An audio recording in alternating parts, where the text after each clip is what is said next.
Good. Okay, so our last and not least, our new special teams coach, Snyder. Little known fact, he's the second of his family to coach at USC, right? Yeah. Absolutely. Yep. Maybe a couple of introductory comments, and then we'll take questions. Full circle. Well, Sean Snyder, obviously, I want to tell you, it's delighted to be here. It's an unbelievable experience so far. The team, the coaches around here are just top notch all the way around. So as we get going and as I start learning names, faces, and kind of the dynamics of the team, right now it's just all new and kind of starting to get things set in. So with that being said, we'll open it up. And your dad obviously coached with Kay in 1966. It was, it was 70. Did he ever relate to you his experiences of coaching with a USC football coaching legend? We talked a little bit about it, but since he was at the time he was a GA, and it was, and I was so young, we just had a mild conversation about it, but nothing specifically. So. As a former punter yourself, what is your philosophy as far as what you encourage your punters to do? Do you go for direction? Do you go for length, hang time, anything specific like that? Yeah, really with the punters and kickers, everything's about control. So yeah, direction, hang times, where we're trying to get the ball to.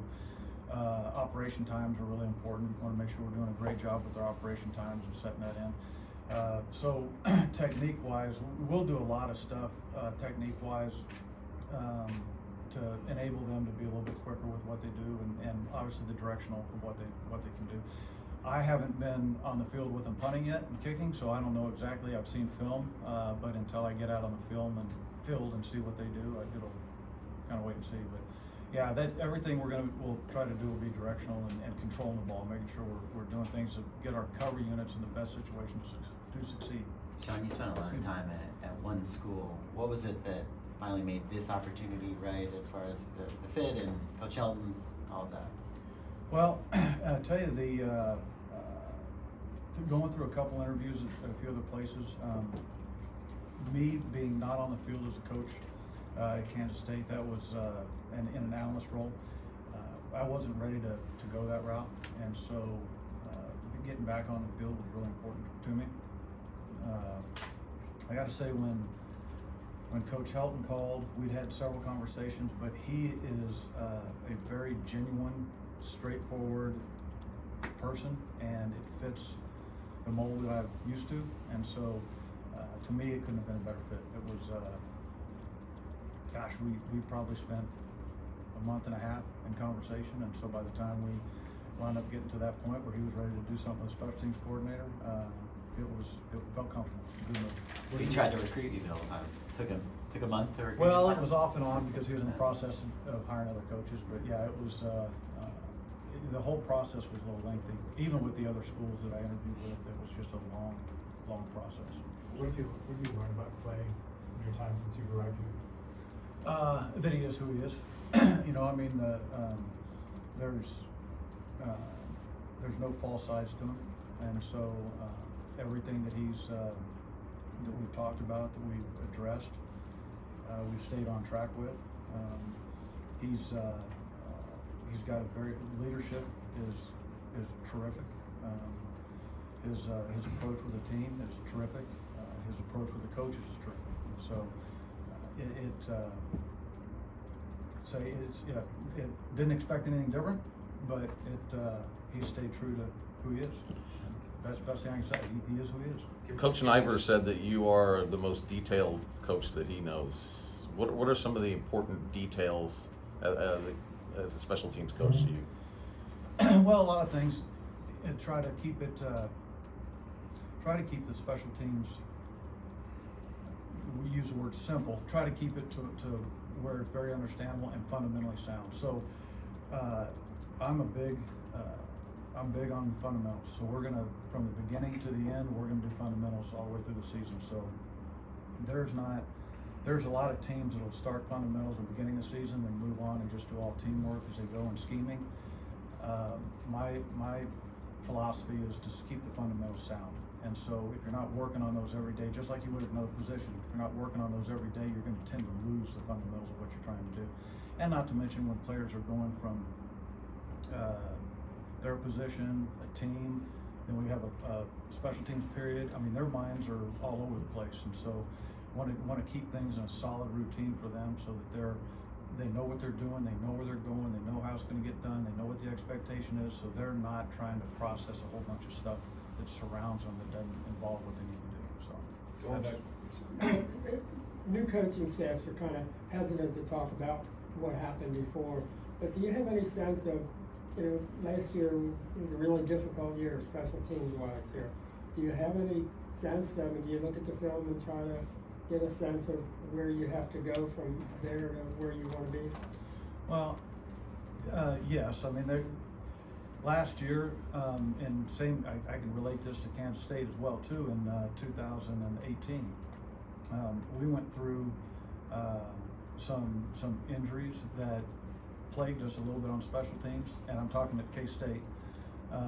So then when we had some new faces on units, we would wind up with some guys getting out of place, not being where they're supposed to be. And to be honest with you, I saw some similarities in that last year. I can't speak to the injuries, I can't speak to the anything else, but where there were a kickoff return that got back on him, a guy was out of place. So there were just things like that. I don't know if it was personnel changes or what. And to be honest with you, I'm a look through the front windshield guy and not in the rearview mirror. But at the end of the day, I think it related to what we had in 2018. We just had some guys that didn't fit right, and whether it was on a return, whether it was on a cover, and just bad things happen. And so sometimes you get in that situation, and it's tough to overcome it sometimes. But yeah, I mean, and for us, it's going to be details. It's getting down to the fundamentals of details and making sure that everybody can play as fast as they can. What's been your early impressions of Ben Griffith that you've seen on film, and your early discussions with him? The conversations have been great, and that's one of the things that I really encourage players to do, not just the specialists, but the rest of them, is to come up, spend time with me so we can get one-on-one and watch film. Ben has been tremendous. I think he's got a huge upside to him, a lot of potential. So growth-wise, I'm really excited about. He's got a tremendous leg, and I can't wait to get out and just see it live. So our dialogue has been great. He's itching to learn. He's itching to get better. The work ethic is unbelievable with all of them. I mean, they've all really bought into my philosophies and what I like. So yeah, so it's good. It's been real good. going back to the process, did you see there was an opening and then reach out, or did your connection with Todd and Craig from the Big 12 kind of help initiate things? That kind of start? No, I reached out to Clay just on a whim, just a text message that I was interested in, and then as time went, conversation started. So that was really how all that began. And I'm sure when Todd and Craig got here and when they had conversations about it, I'm sure that helped a little bit because of our time in the Big 12. How have you adjusted to the new kickoff rules, some of those changes? Are you a fair catch on kickoffs kind of guy, or are you? Well, we scored 4 touchdowns last year, so no, I don't like the fair catch. The rule hadn't changed a lot. I mean, if we've got on kickoff return, if it's smarter to fair catch it, we'll fair catch it. And that all depends on how good we are, and then obviously philosophy too. That's one thing that we don't, we haven't got all the way into yet, is philosophy on that. So once we go through here and develop philosophies on what we want to do, and again, sometimes it's, hey, we just need the offense to get a fresh start. We don't want to get them pinned back deep, so let's just fair catch it, get them out there and go. It hasn't changed anything for me. I like to return it. I like to, I'm not going to bring it out from 9 deep, but I like to give our return guys an opportunity to get down the field, make a big play. One of the things that I've about special teams is when you can create big plays, you create emotion that just stirs everybody. players on the field, players off the field, the fans. So those big plays are huge, not just scoring points, but they're impactful. How do you weigh that, the potential for a big play, but then a disastrous play where, would you rather be kind of even kill and you get the ball at 25 a lot, or is it okay to have big risk, big reward if you're having, you know, bad things happen too? Really depends on a whole lot of factors. You know, if we're a really strong offensive defensive team, high risk, high reward is you can probably get away with. Smart football is smart football. So at the end of the day, you got to be smart about what you're doing. But it does weigh in. To me, a lot of stuff weighs in on our offensive philosophy, defensive philosophy, what Coach Elton, what his philosophy is. So there is some risk at times, but try to minimize that with fundamentals and smart play. So, and that's the thing that I believe Coach Snyder was probably referring to is we try not to making mistakes, we just try not to do. Penalties, we just coach that out of them, so we're not getting penalties or making mistakes. What's it like for you just starting over fresh after so many years in Manhattan? I'll tell you what, it has been, it has challenged me in every direction possible. And so I've been looking forward to this opportunity for a long time. When Dad came back for that second stint, I never thought he was going to coach as long as he did. So I was anticipating 4 or 5 years and then kind of making my break. When he was there, because I did so much with operations and then the coaching side of things, I was to me convicted to stay there and be a part of his time. I knew that I would have an opportunity if I did everything that I did there, an opportunity to come down the road for me, and I would take it when that time came. So I've been very fortunate and blessed to be in one place for as long as I have, and hopefully that happens here. I mean, I hope we've got an opportunity to stay here for a long time. What's been the most challenging? What was your thing commute for you? like there compared to here? Well, let me finish this one first. What's been the most challenging thing for you about the change? Oh, it's not the weather. Nowhere close to that. You know, just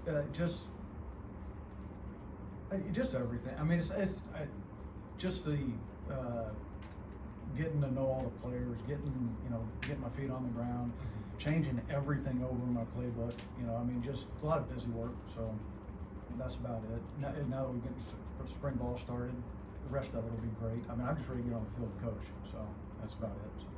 I'm just saying, how does your daily life, the commute, for example, is there even a commute in the Little Apple? I had 10 to 15 minutes. 10 to 15 minutes? Yeah, I got really irritated if I came in when school was starting and it took me 20 minutes. So when the traffic on Kimball got a little busy.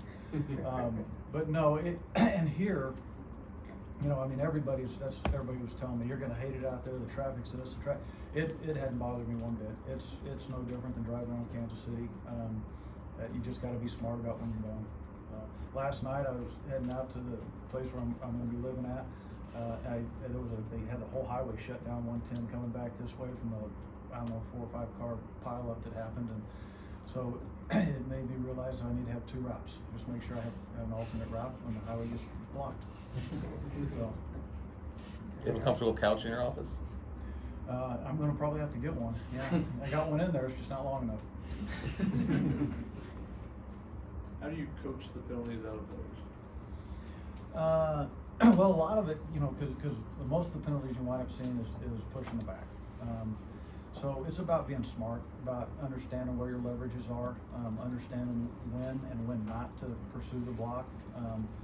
And that's the thing that you know, for example, you know, if a guy loses leverage on a block and the guy gets out in front of him, there's no sense in trying to run through him and catch him. You know, go ahead and work to the next guy and let that guy go. And we've got some, you know, we've got a couple things in place in the system where we can account for that. So whether it's a kickoff return or punt return, we can account for some of that stuff.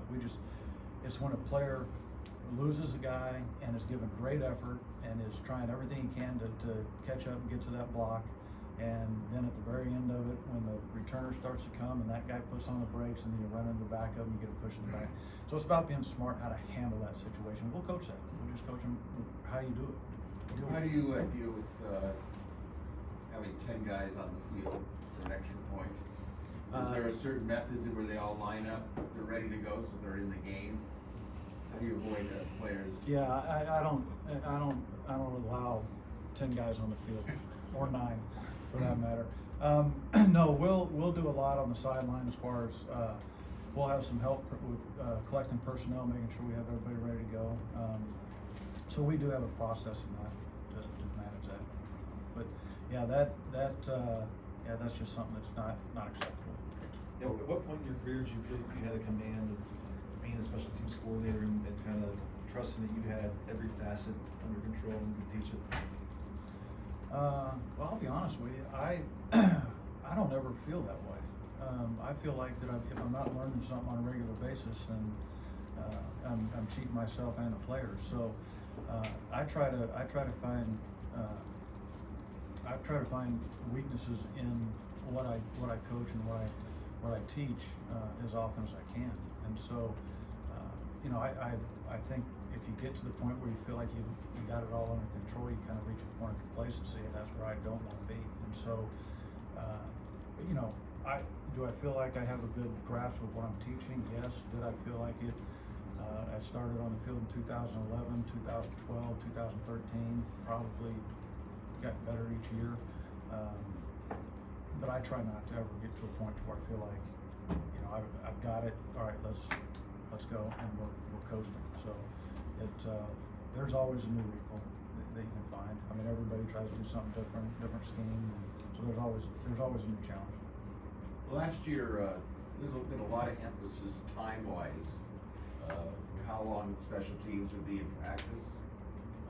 What is your philosophy on how much time do you need, and how is that going to be different in the spring compared to the fall? Spring and fall should be the same. So during practice, we'll have a 5-minute period for field goal and field goal block, and then we'll have a 10-minute period. On alternating days, we'll do cover units on one day and then return units on the next. In season will be a little bit different as far as we'll do all 4 units on Monday, Thursday, and Tuesday, Wednesday will be cover units and return units. And then we'll go 10 minutes each unit on those days. And so, and then if we're behind or not getting some things done, then we'll probably add a little bit of time. Coach Helton's been wide open to anything. So, and that's customary what I've been doing over the last several years. Time for one more?